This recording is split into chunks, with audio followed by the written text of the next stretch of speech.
I'm Alexander Reford, director of Les Jardins de Métis Reford Gardens, and I'm sitting in a place that I don't usually sit in, frankly, because it's typically a garden that we wander through. It's called the Stream Garden.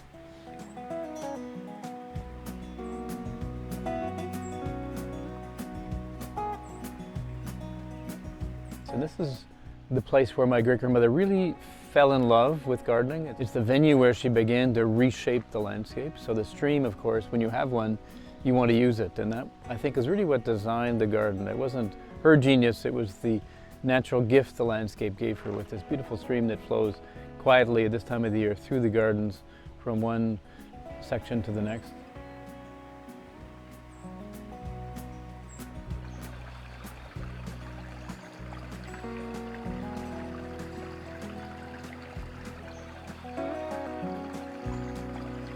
We're in the third week of July, so at the high point of the bloom, transitioning in this garden from the Mardigan lilies, which are one of my great-grandmother's favorite plants. And now we're emerging into the late summer bloom of the astilbes and the roses and the regal lilies and others that are taking center stage.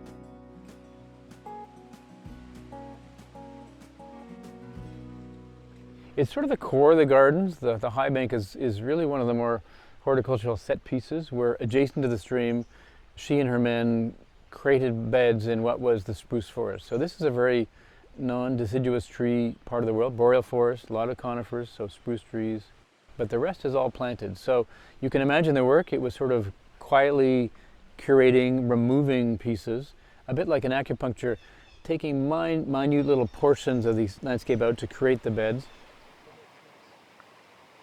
She had no deciduous trees here, so to create the proper compost, she obtained leaves from the neighboring farmers who had trees. And so this is a century-old landscape, created, curated, and now maintained and manicured by a staff of garden. Rochelle, who's working on the other side, has the mandate of keeping this garden in full bloom for the summer and has done that work now for 6 years. Well, when you have water in a garden, of course, you want to exploit it, and that really is what's done very carefully here with the stream that flows through, and then these bridges that are kind of stopping points, lookouts, reflective pieces. You're given viewpoints into the garden, so it's a really, I think, successful example of using the natural topography to its best. And of course, creating beds that are tailored to the plants. These are all beds that were created having observed the way in which the sun moves through the gardens, the wind conditions, the temperature, and of course the ambient humidity, which created beds that were more successful than others. So in that spot over there, my great-grandmother used to sit with her notebook in hand, sort of making the equivalent of 20th century post-it notes. You know, this plant is not in the right place, doesn't look right there. Next year, you know, my head gardener will move it to that place. And that really is something we've maintained today, where the gardens are always in sort of quiet evolution.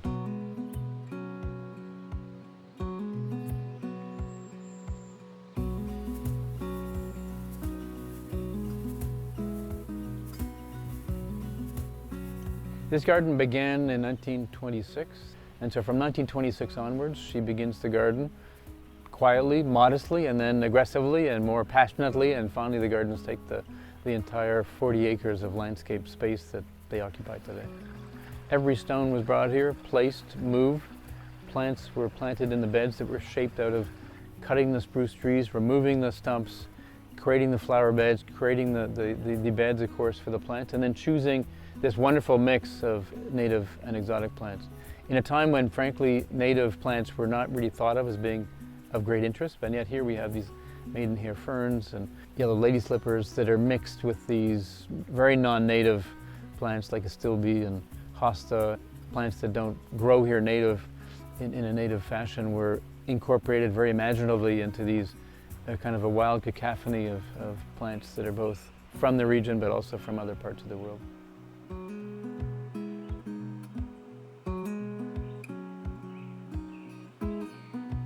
In 2025, we are going to celebrate the 100th anniversary of the introduction of the Tibetan blue poppy to gardeners.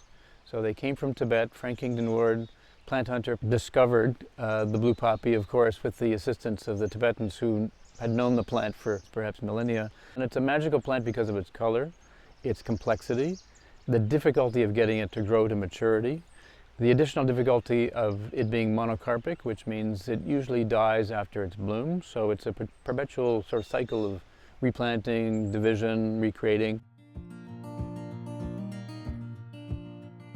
This is a super clay soil, so imagine gardening here 100 years ago. The first thing my great-grandmother did was she took all the soil out. She realized that to make a good garden you needed good drainage, so stones brought up from the beach, pebbles of large size, giant excavation project, all done by hand, by shovel, and by horse and carriage, because there were no mechanized assistance here. I think the success of this garden is illustrative of a woman who gardened for the future. She had no visitors, no admission fees. If you came, you were a special privileged guest, and that was the way she managed her property. It was a personal paradise that welcomed interesting and important people. And then towards the end of her life, as the gardens became better known, of course, she had garden visitors, botanists, people associated with the Montreal Botanical Garden, for instance, came to see this sort of horticultural paradise. But it was a very private estate with no public vocation. It's only since 1962 that the gardens have been open to the public. We now live based on the number of people who visit, whereas in her life she was financing the entire thing, of course, through her own resources and means that frankly diminished over time as the expenses went up, but she gave us this amazing horticultural legacy which she financed through her own passion. This summer we're expecting about 70,000 visitors, so a day like today we might get as many as 1,000 people visiting.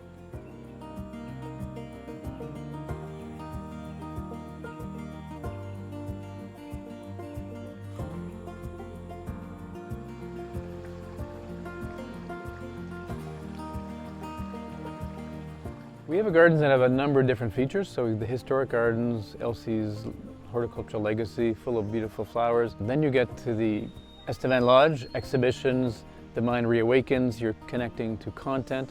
And then finally, the kind of pièce de résistance is our garden festival, where for the last 25 years we curate imaginative landscapes.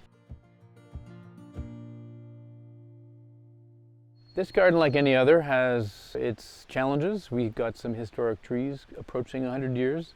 That'll be tough because trees live and they die, and when they die they leave a big hole. So one of our challenges, frankly, as a garden is to imagine the garden over the next decades as the trees mature and have to be replaced. Some of the plant material is quite unique, so how do we do that? Well, we have to graft, we have to obtain species that are equivalent, we've got to grow them in a nursery, we've got to think forward. That's more of a challenge than you think, because gardeners are very much in the present, to be honest, and to think forward, a decade or two is a challenge that we all have to face. How should we be readying for the next plantings? And at the same time, how do I replace myself? The garden staff have to learn and be replaced, so that's another challenge on the human scale, is to both evolve the gardens, but also the people taking care of them. And that's sort of my next years are working on those two twin aspects, both the horticultural planning, but also the planning of the horticulturalists who will ensure the future of the gardens over the next decades. Thank you for watching. To join in on the conversation, please hit like and subscribe.